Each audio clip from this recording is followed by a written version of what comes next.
Welcome to Convo Lounge Expression Exposure Experience.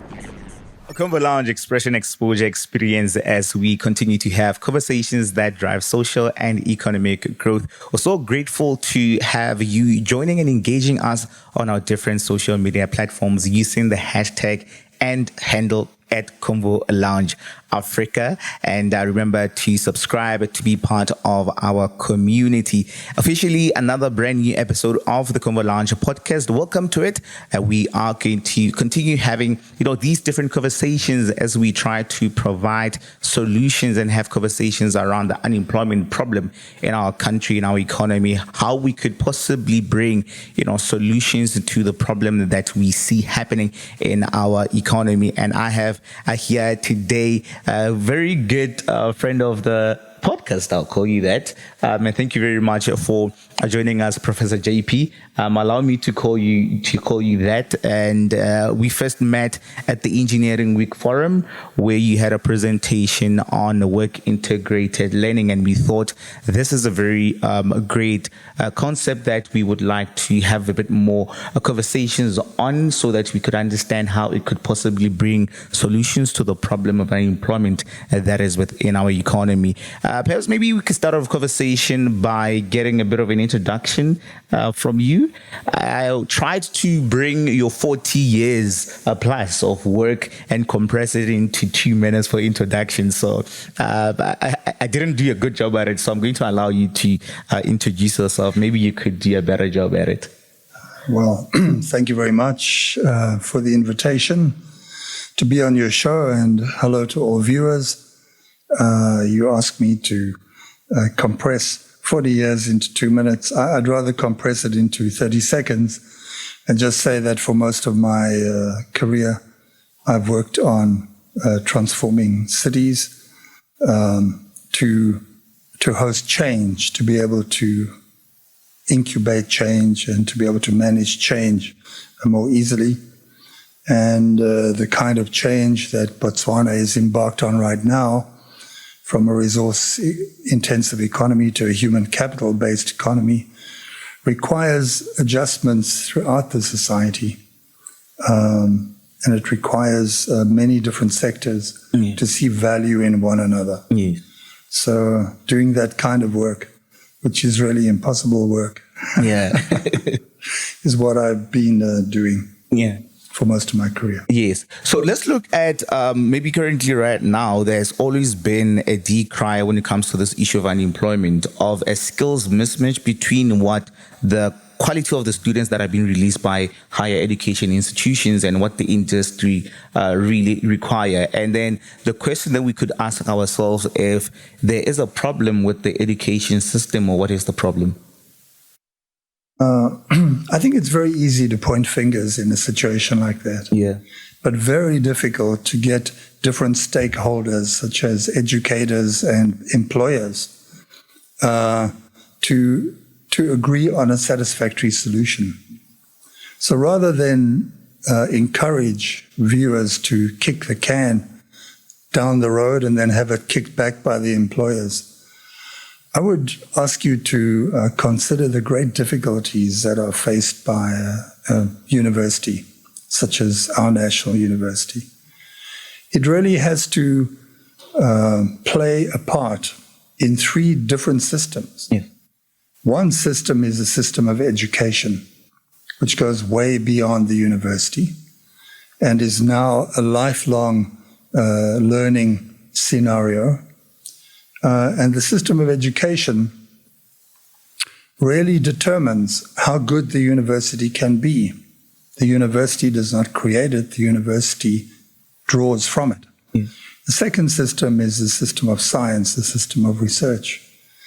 To what extent is the society knowledge creating and knowledge growing?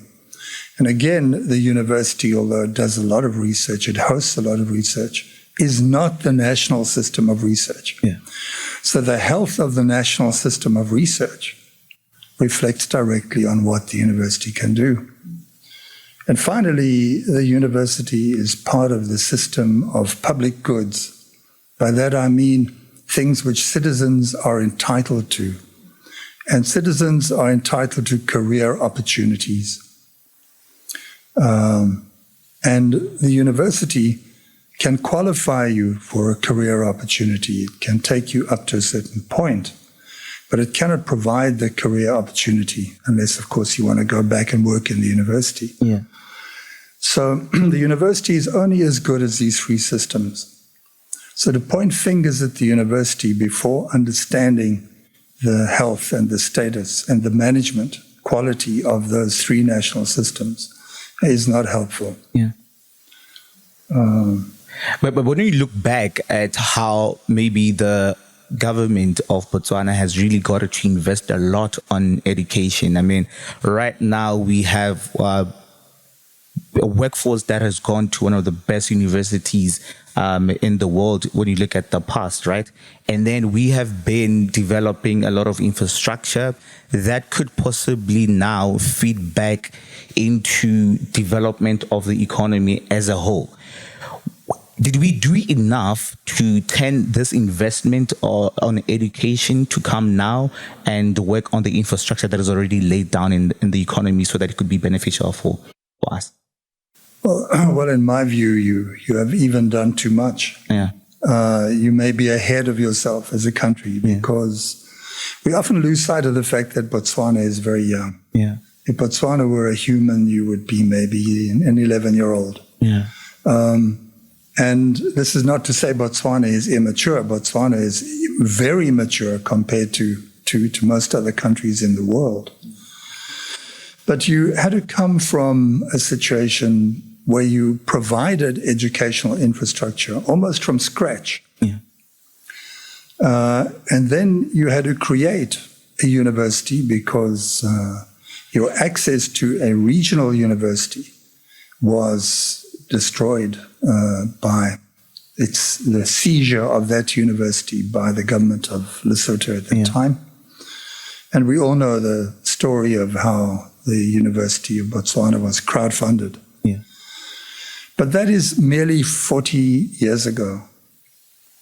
And 40 years is really the childhood of a university. If you think about our recent guests from University of Toronto, they'd been in the game 8 times longer than University of Botswana. But I was very pleased to see the sophisticated one-on-one level of engagement that happened between the University of Botswana and the University of Toronto. So this maturity of the one and the newness of the other did not count against Botswana. Yeah. So certainly the government has paid a premium on education, and the government has created human capital through that policy. Long before the human capital growth policy of 1996 came into play, you have got cosmopolitan human capital in this country. And it's not a matter of lacking human capital. Yeah. It's a matter of finding the best way to turn it into a resource by managing it to become a resource. Yes. Otherwise, it is just a very beautiful stockpile of very, very clever and very cosmopolitan people. Yeah. And with that investment, I think we've gotten to a point where now a majority of them, these people who have done or gone through training, come back and serve in the public sector, as opposed to having maybe developing the private sector, which could possibly be a solution to creating even more job opportunities. I prefer to say create careers. Yes. And careers come not just in the private sector. The public sector is an enormous employer. And of course, civil society could become an enormous employer if we could get past this stage of reliance on NGOs. So careers exist everywhere in Botswana, and it's not a matter of the private sector having some special advantage in order to grow jobs. It's a matter of the private sector having a client to buy all of this product and service from them. But that's also true of your public sector. Your public sector has some extraordinary achievements which could be sold to other public sectors in SADC. So all of your sectors are possibly exporters and therefore creators of revenue for the country. So we should not just single out the private sector and burden them particularly with taking the lead. Yeah. Let's get to the presentation that you made at the Engineering Week Forum, where you're talking about work integrated learning. Just to maybe understand what work integrated learning is and how it would could possibly bring a solution to the problem of unemployment that we see in our country, looking at how, the education system has been going for so long and where we are trying to head to. The education system really has been tasked with providing too much.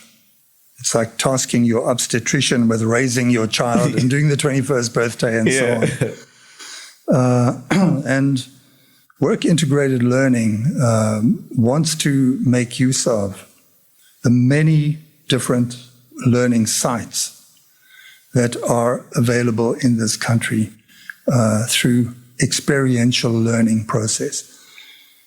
By experiential learning process, I'd like you to think of something like the Google campus. Yeah.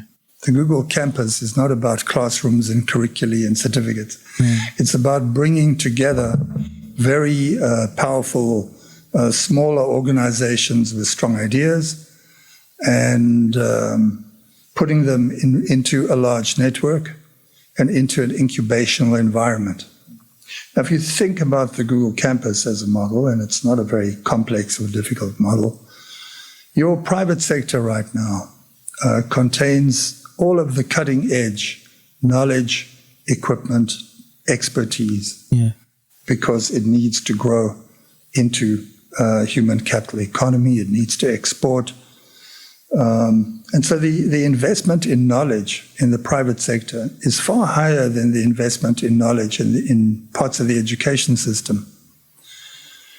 So why would we want to leave that massive investment in knowledge on the shelf? Yeah. Work integrated learning wants to make experience in the different sectors available as a qualification, as a credit-bearing exercise. Yeah. And that means creating something like a Google campus environment within each of our 22 main sectors. Once you have that, you can start to integrate it with the university or the college curricula, which, as I said, are trying to do too much. Yeah. And together, you can create a complete qualification that the sector will be happy with because they are the ones who are co-designing it. Yeah. And that the universities will be happy with because they're the ones who do the preparation for careers, but often don't have that living link to the careers. Yeah. But how different is it from your internships and your attachments? Because I think part of our curriculum at school, there's a portion of our program where we have to go into the field and have a 3 months attachment. How different then is it from it? I think attachment and internship ask too much from the person who is attached and interned. They are being put in what's called a convivial learning environment. In other words, learning things from watching other people do stuff. But very often, internship does not lead to employment. And it does not lead to gaining key skills for a sector because interns are not given large responsibilities. Yeah. With work integrated learning, you would be employed. So if you wish to study something, you would first go and get a job commitment from a company in that sector, and then you would apply to study for the study program. Oh, okay. And if you lose your job, you fail. Yeah. Just as if you don't pass your exams, you fail. So that is true work integrated learning. And since you are employed, you are given all of the responsibilities and the powers and decision-making of an employee, but obviously with support. And that's where curriculated experiential learning site becomes important because it provides that support. So think of being a trainee pilot. You're not just sent up in the jet and told, I hope you come back. Yeah. You are sent up with a training wheel environment, but it's not a classroom because you are actually flying the plane. Yeah. So in our current setting, how then do you propose that we go about it to introduce it to the current system of how we're doing things? I believe in working with what we've got, in doing the best with what we've got. And where we met at the engineering week, you find engineers who are already doing a lot of the components of experiential learning. They assess learning programs. If the engineers don't like the university engineering program, then the engineering professional body will say, we're not going to take engineers from this program. So they have a very important role in the quality assessment of what counts as an engineer. They have very intensive kinds of internship. I would not even call it internship, because once you have qualified, you then have to undergo placement in a number of different roles, and you have to carry them out to their satisfaction, that you can manage yourself as an engineer. And then you're allowed to write the professional practice exam and so on. And thirdly, they take on the responsibility of constantly educating their members. They have programs of continuous professional education. They make sure that the engineering knowledge base is constantly up to date. And all of this is done in the public interest to make sure that engineers don't go out and kill everybody when they design a bridge. So this is already a framework for the kinds of things you would want from work integrated learning, and hence a pilot project starting with the professional engineers sector would be a good illustration of what work integrated learning can do without having to make it from scratch. Yeah.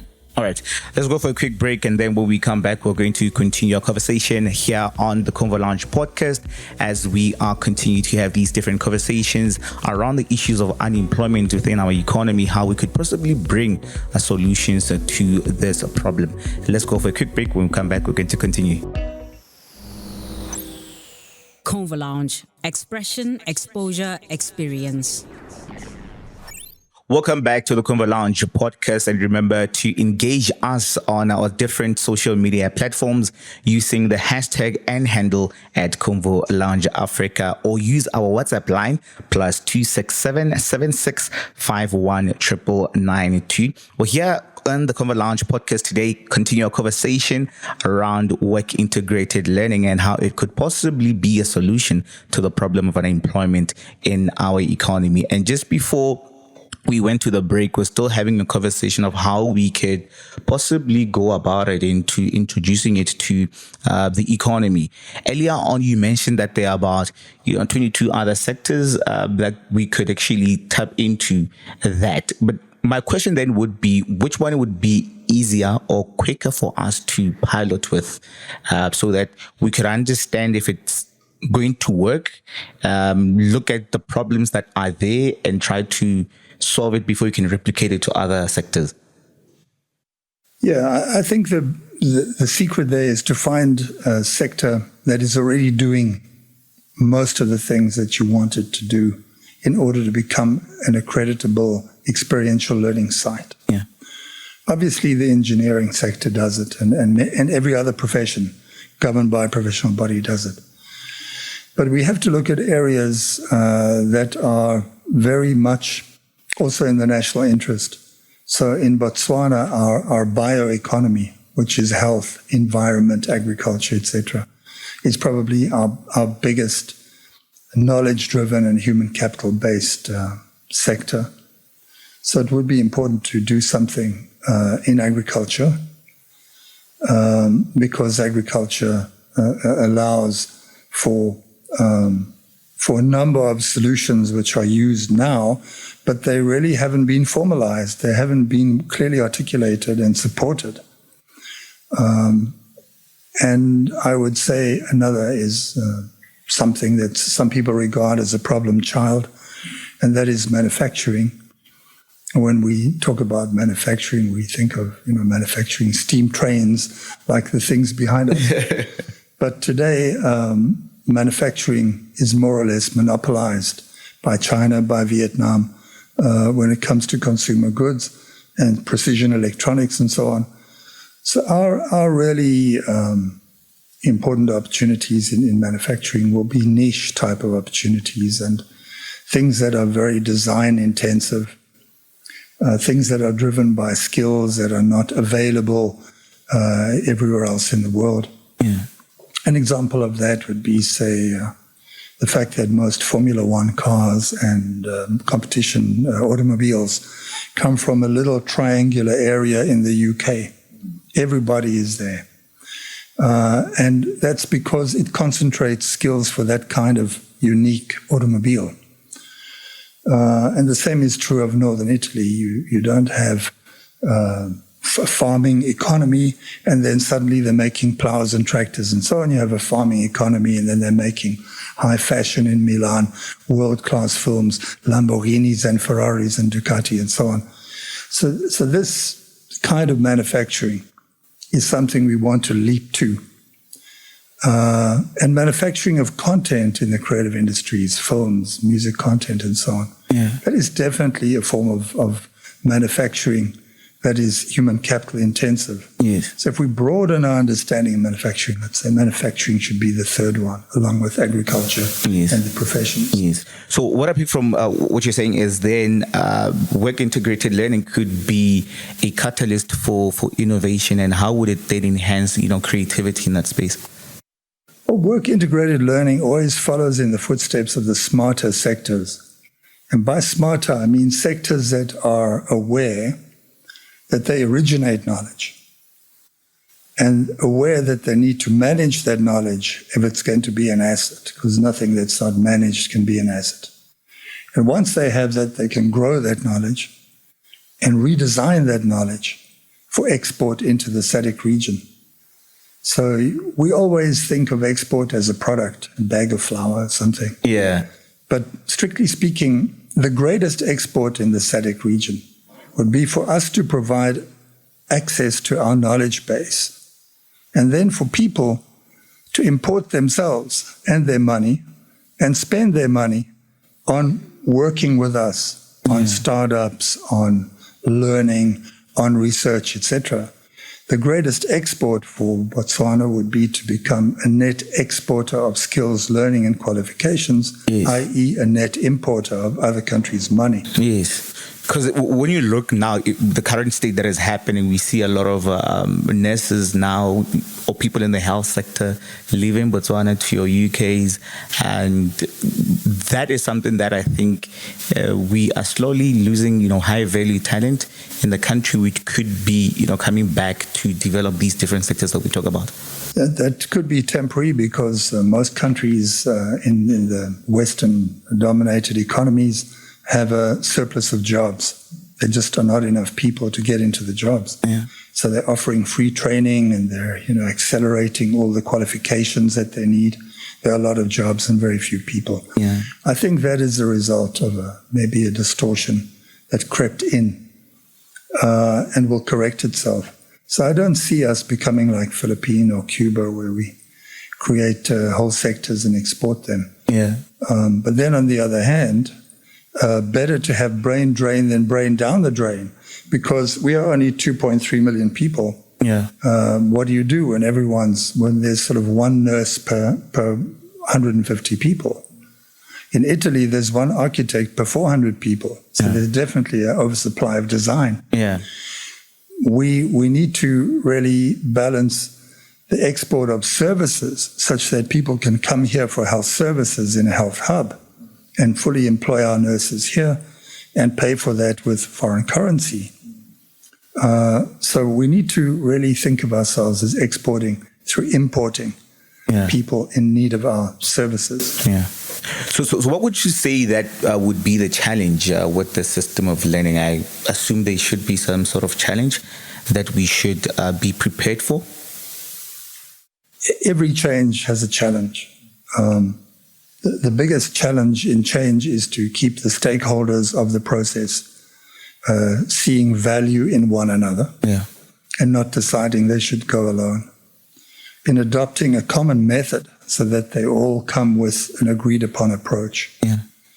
And then adopting a stopping point so that when the project is done, we sit together and we make the next project rather than somebody else in the project, standing on the project and shooting ahead to an opportunity. So aligning the stakeholders of a project is always the biggest challenge, but it's not impossible, especially in a country based upon discussion and consensus and essentially friendliness rather than confrontation. The next biggest problem, I guess, is to use the huge capacity we already have to bring about the work integrated learning program, because it's bigger than the mandate of any single ministry. It requires the coordination between ministries. It requires the coordination between agencies such as the HRDC and the BQA. It requires like-minded interpretation of how to manage this and take it into the sectors. That's where an organization like Business Botswana is very important, because they've been the association managing the market and commercial change in the country for a long time. And then you need access to third stream funding, because this is not something that can be entirely driven by investors or by public funds. And that's where organizations like foundations, for example, the UB Foundation, has got an enormous scope, an enormous reach into the global third stream funding conversation. So I think if we keep these elements aligned, they all have more than enough capacity to do the job. It's simply a matter of managing them in a network and in a single project at a national level. So I think that's really the challenge. The current status, as we say it, how would you actually go about introducing that education hub, and what are the components that were within that hub? Well, first of all, an education hub is like a very big shopping mall in that you would have the landlord or the landlady who curates the whole hub. And then you would look about the kinds of qualifications, courses, research that you need in the national interest. And then you would invite the best of the world's institutions to come and provide just that. And of course, 2.3 million people cannot feed an education hub where you have an MIT or University of Toronto or University of Bologna or whatever. The SADC region of maybe 320 million people, the size of America, can feed such a hub. So it would be an attractor of people seeking skills and qualifications in partnership with the organizations there, and maybe the University of Botswana or an anchor organization that is the tenant and the landlord. All right. Now, let's get now to the system that we are trying to build. When you look at the unemployment problem now, and there is still a lot of other youngsters who are growing into the economy, and they need to, by the time they graduate or they finish with their studies, they should be able to, in some way, either innovate or be absorbed into the workforce and the labor market, right? And I think that would introduce something like lifelong learning, so that they could tap on that whilst they're still very, very young. How can we approach such an introduction of such a concept of lifelong learning to these youngsters? Well, we are fortunate to have a very courageous Minister of Education who seems to have embraced his new mandate very, very seriously and very quickly. And that is lifelong learning, which means that you have to manage the relationship between the life course of a citizen what happens and where they want to be, and the work course, in other words, the career opportunities available to them. And lifelong learning has to find a way to keep these things accessible to one another. Yeah. And I believe that this is very well understood by our Honourable Minister of Education and his team. We also have two key institutions that can really accelerate this, as I said, the HRTC and the BQA. Yeah. But my personal concern is with the loss of young people from the high school system. I think that is a serious hemorrhage. People who've made it all the way to being graduates have several advantages, and they can be easily brought into economic opportunity. But our greatest concern should be with the people who are not retained by the schooling system, because we can't automatically assume that they'll be very happy learning a skill or a craft or blah, blah, blah in this old Charles Dickens way of thinking about skills. Yeah. We have to have multiple ways of coming into the knowledge base of the country. And somebody who maybe drops out of school but becomes very good, or drops out of school in order to become very good at something. Yeah. Say a Lewis Hamilton. You don't want to make him pass a driving exam. Yeah. So the point would be to have enough recognition of prior learning, or the ability to accredit certain capabilities that people come with, to get them onto a ladder where they could get into the work integrated learning system, or even begin the work integrated learning system in high schools. So high school learners could exit high school with even 1 or 2 national diplomas. Yeah. And of course, the high schools and all of the education system is, I think, under very enlightened review. So combined, we shouldn't be losing anyone. We shouldn't be leaving anyone behind. And I think that's the objective of work integrated learning, to be so broadly thinking that we do not leave anyone behind. And it shouldn't be too hard for a big family of 2.3 million. Yeah. Isn't the lifelong learning TVET, is it not doing that which is supposed to, for people who were sort of like marginalized by the theoretical ways of learning? I don't really see it. I don't see it in those terms. I think these are like Tony Blair era terms. Yeah. I think it's, again, a management problem. Anything can become a resource if you can manage it. You know, strawberry flavored ice becomes a slush puppy because somebody managed it to be on sale in a cup. Yeah. So the truth is, unless we, have the managerial systems to see our citizens as resources, as human capital, and protect them as such. More institutions are not going to be what helps. We really need to start replacing institutions with systems. And the systems are really what you need to create the projects to include human capital. Right.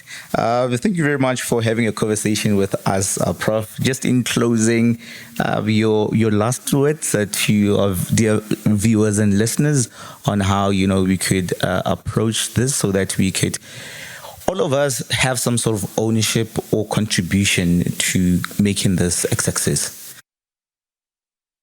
You put me on the spot with the last words. My last words are these. Have absolute confidence in yourselves, because I have absolute confidence in this country. This country can lead SADC. Yes. See what you have, believe in what you have, work with what you have, and you will get what you want. But believe in yourselves. All right. Thank you very much, Professor JP. Thank you very much to you also, dear viewers and listeners of the Convo Lounge podcast. Remember to continue engaging with us on our different social media platforms using the hashtag Convo Lounge Africa, or sending us a WhatsApp on our WhatsApp line, which is +267 7651 992. Bye. Convo Lounge. Expression, exposure, experience.